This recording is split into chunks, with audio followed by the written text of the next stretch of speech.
What's up everybody, Matt Maran here for another weekly update. So there's lots of exciting news to go over here this week. But before I get into the news here this week, I first want to mention I'll be doing my usual weekly live stream at 9 p.m. Eastern time here on Sunday night. So join if you can. It's always a fun time hanging out and talking cars with all of you. Also, I want to mention I did briefly do a video covering Honda's new logo and their little concept car reveal at CES earlier this week. So I will link that video in the description as well as at the end of this video if you'd like to go watch that. But getting into the other car news here this week. So one big thing that was not definitely announced at CES was Dodge announcing more last call models. So this is for the V8 Durango, which they just confirmed that the production of all V8 Durangos, including the Hellcat, will wrap up at the end of 2024.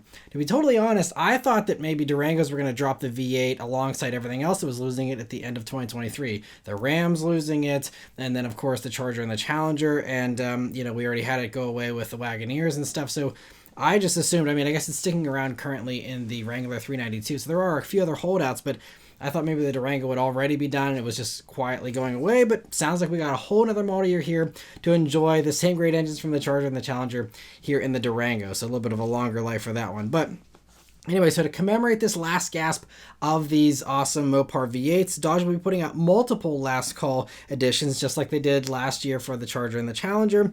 So this first one is the SRT 392 Alchemy, or Alchemy. Alchemy is what they're playing off of there. And so it'll be limited to 1,000 units and gives you stripes and badges with yellow accents. There's yellow brakes and black forged wheels, along with silver and yellow accents inside.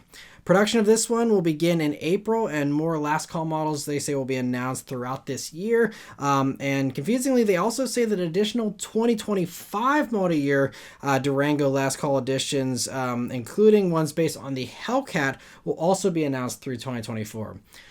So I'm not sure if they are going to be producing some 2025 model year vehicles here in 2024, because they definitively said no more V8s after the end of calendar year 2024. So I'm guessing they're going to just label some as 2025s, because otherwise I'm not sure how those two statements can coexist in the same press release. But we will see how that plays out. Maybe the 2025 thing's a typo there, I don't know. But as far as Durango future, so, I believe there will probably be a 2025 model year for this current generation Durango as well, because the union contracts that came out last year, here at the end of last year, revealed that 2026, I believe 2026 calendar year, is when we can actually expect a brand new generation Durango on a new platform and all that. So we will see. Maybe that could mean potentially we even have Durango, a new version, showing up till a 2027 model year possibly. We'll see. But anyway, so very interesting to hear though. We're going to have an awesome year of Durango V8s. I'm excited to hopefully maybe get my hands on one of these last call editions here to enjoy those awesome Hemi engines in one of the last vehicles they're in here. So anyway, moving on here though, there's a Tokyo Auto Salon's just getting started up here at the end of this week, and there's a couple of reveals here so far. So first is the refreshed 2024 Toyota GR Yaris. We still don't get the GR Yaris here in the States, but since it shares a powertrain with the GR Corolla, it's likely that our GR Corolla will probably get some of these same improvements, if not all of them. So first, the biggest change here is the new 8-speed direct automatic transmission. It's a torque converter automatic, and I've talked about this transmission many times before, but anyway, it's been optimized for track driving and fast shifts, and the big deal is just that it's finally confirmed and we see it for the first time in a production vehicle here, and so that's great. It's impressively light too, only adding about 40 pounds to the vehicle weight, and it's also getting its own dedicated cooler to give you that good track performance, of course. And the manual is still available. It's important to note as well, this is not replacing the manual, it's just an option for those who don't want the manual. The turbo 3-cylinder also gets some improvements to go along with it, including a new tune, a strengthened valve train including new exhaust valves, lighter pistons, and a new intake air pressure sensor, and an increase in direct injection pressure. And so it results in the same 300 horsepower now that the GR Corolla gets, and so that's a nice increase, because previously the GR Yaris in Japan was 268 horsepower, so a really nice leap up there to 300. Torque also jumps up to 295 pound-feet, which hopefully we will be getting that increase hopefully in our GR Corolla, because currently we get 273 pound-feet of torque in the GR Corolla. So jumping up 22 pound-feet of torque would be a really nice little improvement there. Also for the Yaris, it gets its own circuit edition, which seems to go farther than the Corollas does, with this one adding an extra radiator, intercooler sprayer, which is giving me STI vibes. That is, man, the GR Corolla was already like the spiritual successor to the STI, and now in addition to the switchable diff, you're going to have an intercooler sprayer, which like we haven't even seen on the last gen STIs. That's like an OG like 2004 2005 STI thing to have the intercooler sprayer. Sign me up for that. That is awesome. Anyway, I also get a redesigned intake system as well. Lastly, there's also exterior and interior changes, including a new bumper to fit the extra cooling and a dashboard that's now been tilted 15 degrees towards the driver. It's kind of an interesting design there, but it kind of reminds me of like a Saab from like the 90s and those types of vehicles. But it's they say all about you just trying to give the driver more driver-centric kind of feeling there. They also get the gauge cluster from the GR Corolla now in the GR Yaris, and even the driving position, they say, has been lowered by 25 millimeters. So, I mean, these are really impressive things. They said they lowered the steering column to accommodate that lower driving position and all that as well. I mean, really, like, extensive things for a vehicle when you're dealing with the same bones like that. That's not easy stuff to do. So these are huge changes. And also it's encouraging that even though the Yaris is pretty dated at this point, they put all the money into doing all these enhancements, completely redoing the interior, which makes you think that they're keeping that Yaris around for a long time. Now, whether the Corolla is going to get the same extension or not, remains to be seen. We will see how that plays out for us here in the States. But great to see them continue to invest in the GR Yaris as well. And hopefully we will get, many of these same improvements, at least the engine stuff, here in our GR Corolla for the 2025 model year. And hopefully we'll get the option for that automatic as well. It just makes a ton of sense, especially here in the States, to offer that automatic. So fingers crossed, hopefully we get that here for the next model year. Also, Nissan has debuted at the Tokyo Auto Salon the Ariya Nismo. And so it's available with both the smaller 66 kilowatt hour battery and the bigger 91 kilowatt hour battery, at least in Japan. There's no confirmation for a US version of this yet. And so anyway, it's the smaller battery does 362 horsepower and 413 pound-feet of torque, which is 27 more horsepower than the regular Ariya. And the big battery one does 429 horsepower and 443 pound-feet of torque, bumping horsepower by about 40 horsepower there. And it's good to see the power gains, but they still fall short of all the EV performance crossover competitors. And Nissan also says there's suspension and braking improvements too, but they didn't detail those too much, only showing off 255 wide tires, which are 10 millimeter wider than the top Ariya currently. It also gets styling changes you can see here on the inside and the outside. And it'd be great to see Nissan bring this to the States. I think it makes sense to bring it here. I'm sure they probably will, considering how there's a bunch of other performance EV crossovers here in the States. But I'm not getting my hopes up or getting excited about it, because I wasn't super impressed with the way the Ariya drove in its regular form, and I'm sure the Nismo would improve some of that a little bit.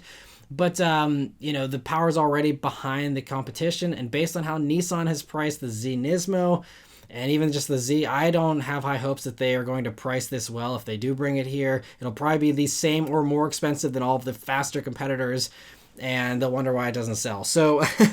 not like anyone's probably getting super excited about this anyway, but, don't expect any kind of performance EV bargain or anything out of this vehicle. But anyway, interesting to see nonetheless. And finally, this week, Tesla has revealed the refreshed version of the Model 3 here. After several months of the rest of the world getting it being common knowledge, finally they're like, ta-da, here it is in the States. And we also get pricing and updated range numbers as well. So I already covered all the changes for this refresh last year when it came out.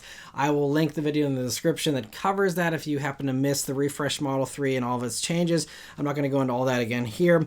But anyway, as far as the updates here to pricing and to the range. So the base rear-wheel drive version will start at $38,990, and the all-wheel drive long-range version will be starting at $45,990.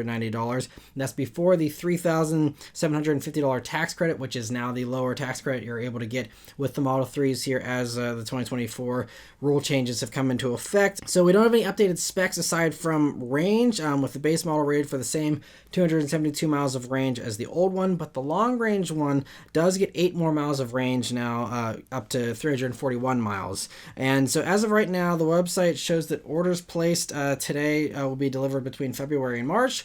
So it should be coming pretty quickly. Sounds like, in the next 3 weeks or a little more than that. But, should be on the streets here very soon. And there's no info on the return of the performance version just yet. But I believe there was, talk that the performance version is going to go a little bit further than the last one, according to past reports. And so I'm guessing there's just going to be a little bit more baking time there before they put that one out. But anyway, interesting to see that, and glad we just finally have them acknowledging the fact that there's a refresh here on the US website. CES is also going on this week. Lots of debuts there. And while I won't be covering all the automotive stuff, because there's all kinds of goofy, technology stuff and flying cars and all kinds of other science fiction stuff that we'll never see actually in a, realistic consumer setting. But, I'm going to cover a few of the notable things here that I thought were worth covering. So first, VinFast has revealed 2 new vehicles here. The first is a truck called the Wild. And so it's just a concept for now, but doesn't look too far-fetched and could easily be adapted for production without too many changes, in my opinion. And it's a mid-sized truck. It's about 3 inches shorter than a Tacoma for reference, but has a 68-inch long bed, which can be further extended thanks to a power folding midgate, just like on the Silverado EV. There's also no other info other than them confirming that it's electric and that the power midgate isn't guaranteed for production, which means that, it sounds like this is probably headed to production if they're talking about production stuff and giving disclaimers about a production potential version. So it makes too much sense. I mean, with the Rivians and the Cybertruck and all that kind of stuff, I think that especially this being a little bit smaller, it's, a little smaller than a Rivian and stuff, I think that could certainly give it a cool edge. If it is truly going to be the first electric mid-sized truck on the market, I think that would be a great, edge for them, something they could definitely use right now. So we will see, but I wouldn't be surprised if that gets fast-tracked, pretty quickly here. The other VinFast vehicle at CES was the VF3, which is this cool little EV that seems inspired by the Suzuki Jimny that we sadly don't get here in the States, that like everyone wants to get here in the States, and we don't get. But the vehicle itself here was revealed globally last summer, so that's not really news. But at CES, they announced that it will be offered globally. But they didn't confirm exactly where else outside of Vietnam. In the reports here, they were saying that a few of the US VinFast dealers that were shown the VF3 were really excited about the idea of getting it here in the States, especially whenever VinFast said that it could start potentially under $20,000. And that can make it not only the cheapest electric vehicle in America, but also, could be a really cool little electric vehicle. It's not just a normal little hatchback. This is the rugged thing that, Americans love. And yes, it would be tiny and all that, but it also could even get even cheaper because VinFast is currently building a factory in North Carolina. And if hypothetically the whole thing gets built there, then you can also be opening up, for a tax credit as well and make it really cheap, like cheaper than the cheapest gas-powered car currently on the market, which would really underline and bold the fact that this is a huge deal if this actually does come to fruition like this. Again, all very promising.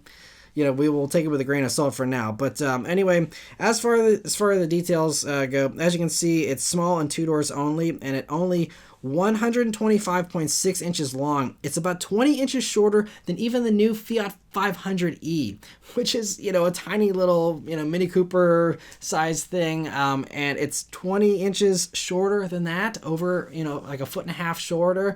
So this is really small. Supposedly it does have a back seat and can seat 4 people, but I can't imagine it being useful to carry any living thing larger than a cat. I don't know. And they also say it has a decent, I think it's like 20 cubic feet of cargo space, which really certainly means that there's a back seat that's the size of, a portfolio or something. It's going to be interesting. But anyway, they also say, as you can probably guess, the other downside of a vehicle this cheap and this small that's electric is low range.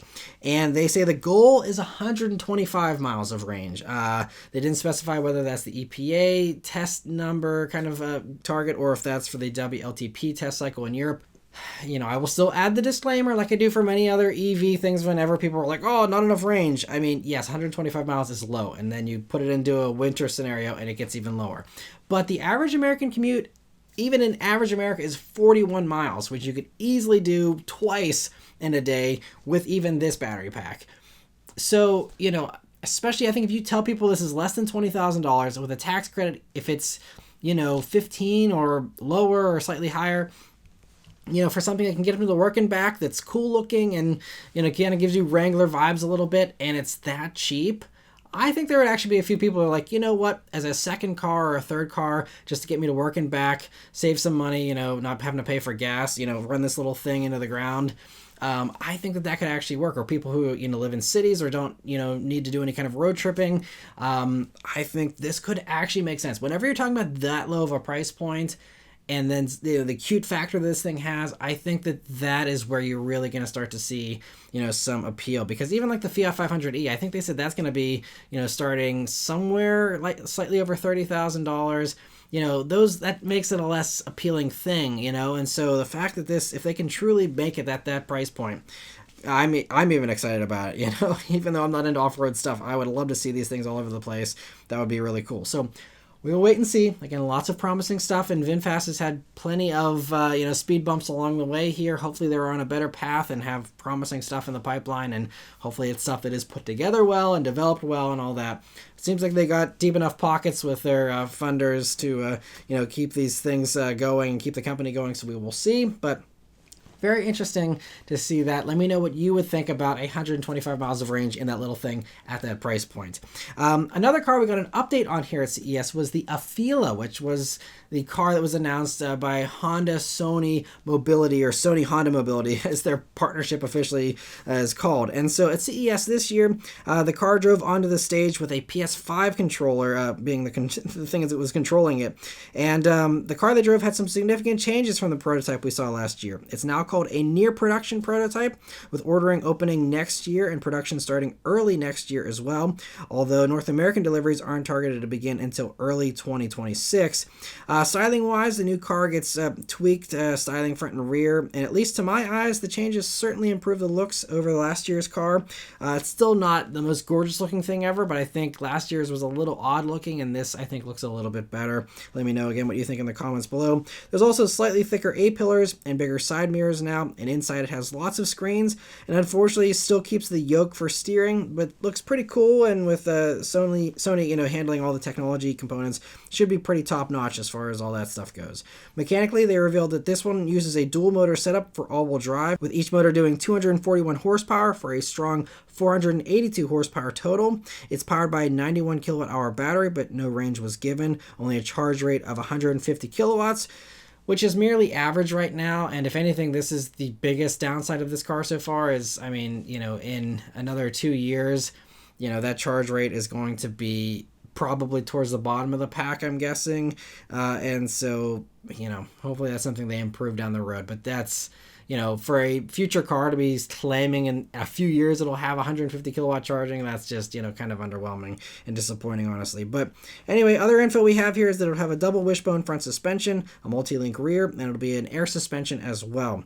But that's pretty much it as far as the mechanical specs goes. There's a bunch of other stuff about how you can play all the video games on it, and it has the LiDAR sensors there for more advanced autonomous driving and stuff. I won't get into all that, but glad to hear that the car is still progressing well, and hopefully we will get more info on it later this year ahead of that ordering opening up here next year. But anyway, interesting to see that. And Mercedes debuted a few things at CES. They showed off a camoed version of the electric G-Wagon doing like donuts in the middle of Vegas. But, one thing that actually is a little bit more ready for prime time and is actually being fully revealed here is a creative new way to make the driving experience in an EV a little more interesting here. It's this thing they collaborated with Will.i.am to develop the new MBUX Sound Drive software. And it'll be available as an over-the-air update around the middle of this year for all vehicles running the second-gen MBUX system, infotainment system.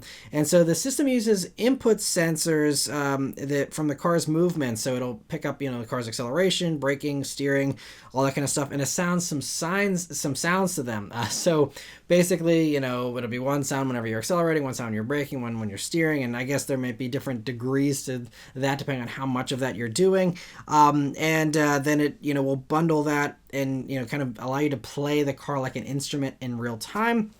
And then these songs can be recorded and uploaded, and, it's an interesting idea. Obviously, especially on public roads, you're going to be limited to the type of instrument you can play because you can't, use whatever sound you want for full throttle all the time, and, you can't do max G turns all the time. So it's going to kind of just be like, the music of your drive and your commute and things like that, which, you know, is interesting. I mean, hey, I am all about creativity. That's what I've been saying with all this EV stuff. There's, you know, cool ways with fake shifting, fake sounds, you know, all kinds of potential opportunities. And this is a really creative, out of the box kind of, you know, way to think about how to make EVs sound cool in their own way.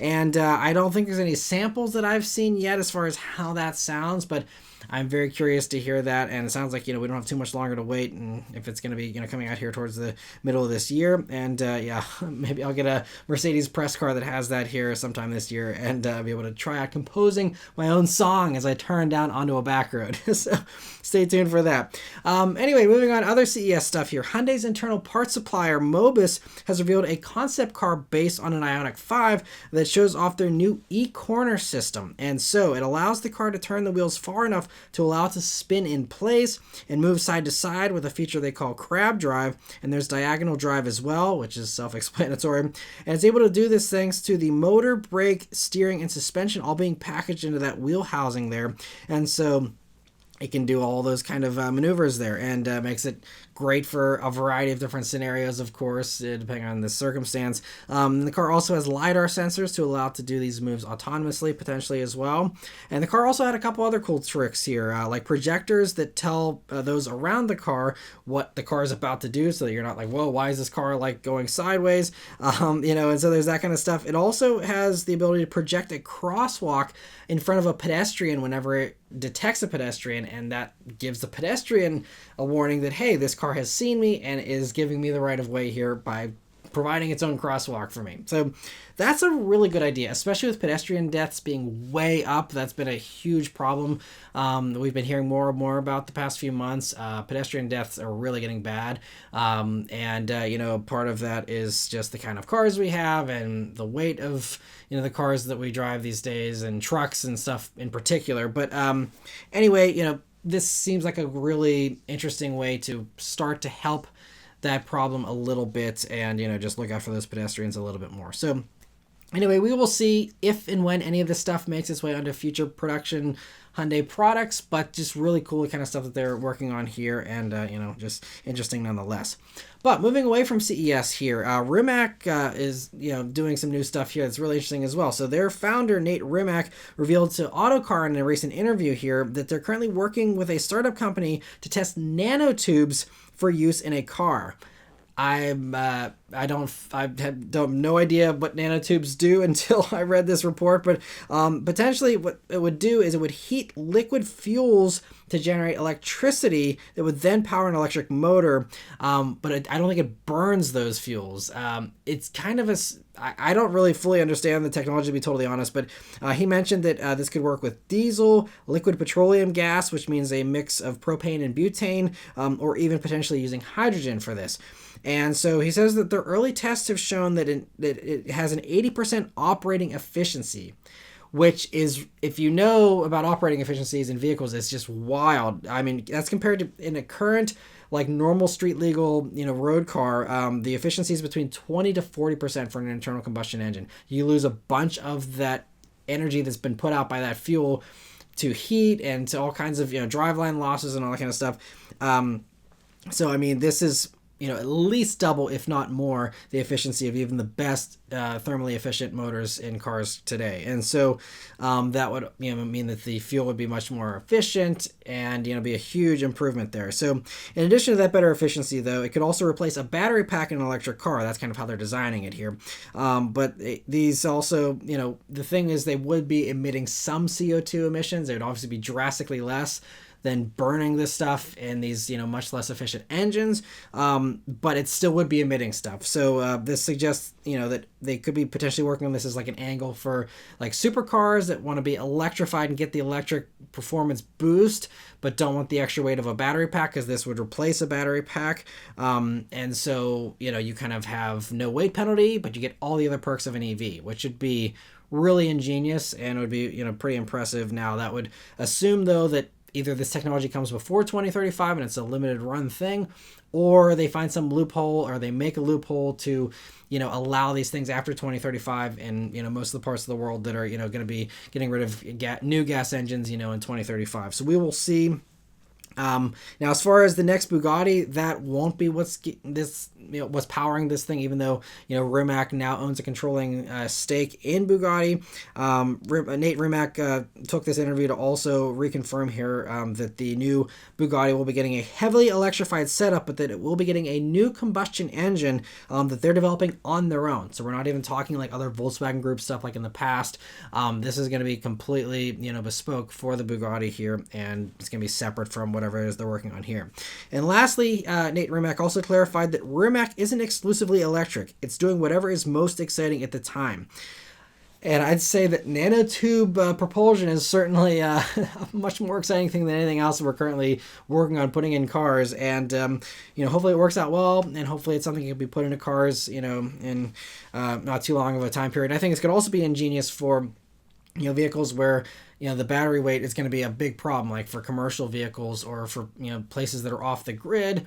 I think that this could be a great other alternative that might not be completely zero emissions, but be a lot cleaner than gas stuff, and could be a really great other thing to add to the portfolio, in addition to hydrogen stuff and that being worked on continually here, and the electric stuff, of course, and whatever else comes up. But anyway, very fascinating to hear that. And for some other fascinating news as far as battery developments, that is another area that is just exploding with development. We've heard so many advancements just in the past few weeks. I've been talking about them, and so this week Volkswagen had some promising news of their own in this area. So the US startup that they're partnered with, which is called QuantumScape, has been testing a solid-state battery prototype that, after several months of testing and over 1,000 charge cycles, which they say is equivalent to about 310,000 miles of driving.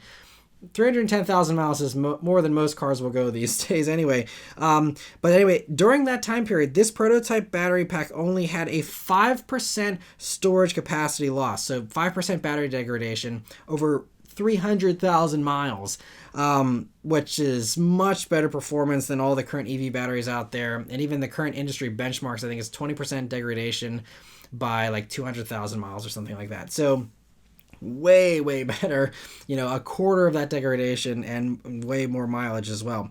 And also, the other perks of solid state batteries here, they're safer, they have longer ranges and charge much faster as well, and they're much easier to produce and all that too, as far as the minerals required and all that. And so, although they didn't give any specifics as far as all those other components, they were just really focused on the storage capacity loss or lack thereof. But QuantumScape says they want to bring these batteries to market as quickly as possible, and that they're working on the challenge of scaling up production, which is the big challenge for all these. I mean, that's, I think, a lot of these companies seem like they have similar, tech. Some of them have more impressive things than others in various ways. But, the problem is they're all trying to figure out how do we scale this stuff up. We know that Toyota and Nissan are also working on solid state batteries. I believe Honda might be as well. And there's a bunch of different companies that are working on this stuff. And even the non-solid state battery from Our Next Energy, the Gemini battery I just talked about a few weeks back, that one did 608 miles in a BMW iX. Even them, they're talking like the next challenge for them is scaling it up, and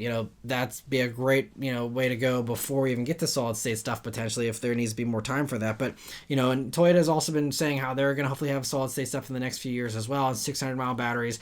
And it's just so amazing to watch how this stuff is evolving so fast, and how in just a few years we'll probably have the current crop of EVs here are going to just look like super outdated antiques with horrible ranges and horrible charge rates compared to this next generation stuff that we could be seeing, just by the mid 2020s here, mid to late 2020s potentially. But, so if they can crack that scaling thing, which it seems like is going to be the current thing everyone's working on now, is scaling these impressive technologies up. If they can truly do that, then it's going to be, truly next generation stuff, and it'll really be game over, I think, for most gas vehicles at that point. If you have 5-minute recharge times, 600 plus miles of range and everything, regardless of how big it is, there would just be so many advantages here at that point, and very little downsides, you know. So we will see, but very interesting to hear that, and great to see that Volkswagen is now in the running with a very solid state battery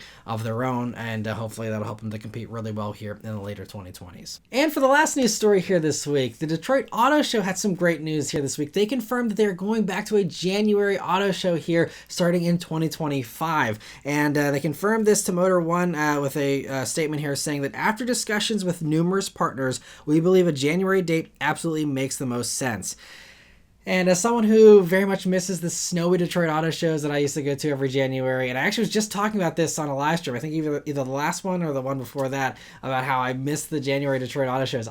I'm personally very excited to see it come back. And I think it also just does make a lot of sense. I'm guessing they did this switch because these, you know, summer, fallish kind of ones they've been trying haven't really probably panned out very well. And it just makes sense. If you want to, you know, to be the first car show of the year in January, there's not really any way you can beat that. I mean, CES has kind of taken that over a little bit, but, you know, what about the stuff that isn't high-tech and electrified? There's still going to be some of that here as the 2020s go on, and I think the Detroit Auto Show will be a great place for that, and I'm very excited. I'm so sentimental about that. I'm planning on going to the Detroit Auto Show here next January, and very excited to make the trek to snowy Detroit in January once again. That's going to feel so nostalgic, and I'm very excited to be able to go back to that. But anyway, so that's great news there, and so stay tuned for that next year. They did also add that there will be no 2024 Detroit Auto Show, so they're going to be abandoning the September thing or whatever they were doing. They're not going to do that this year, so just stay tuned for 12 months from now or so. We will have coverage from the 2025 Detroit Auto Show in January in all its miserable wintry weather glory. So very excited for that. Lastly, I want to thank all of you that are members of the Maran Motoring Club. So we did have a few new members that were able to join here this past week. So first, I want to thank Truck and Car Guy and Kyle for gifting memberships in the last live stream. I very much appreciate the generosity that both of you have shown, and I'm sure all those members that were able to join and rejoin also very much appreciate your generosity as well. So thank you so much for your support. And so I wanted to welcome the two new members that got gifted for the first time, Vic Gill and Chris Smith. So welcome to both of you. I also wanted to thank Cars with Tim for joining on their own. And so thank you so much, Tim, for your support of the channel. I really appreciate it. And I hope that all the new members and all the members in general are enjoying all the membership perks here. And I'm looking forward to chatting with all of you again here in this week's live stream. For anyone else that would like to join and get that priority answering in the live stream, as well as all the other perks that come with being a member, including that shelf tour that I just posted last week, there's always join buttons here on the video page, on the channel page, and also a link in the description. But anyway, thank you all very much for watching. Let me know your thoughts on all this stuff in the comments below. Please also like and subscribe to keep these videos coming, and I'll see you guys in the next one. Take care.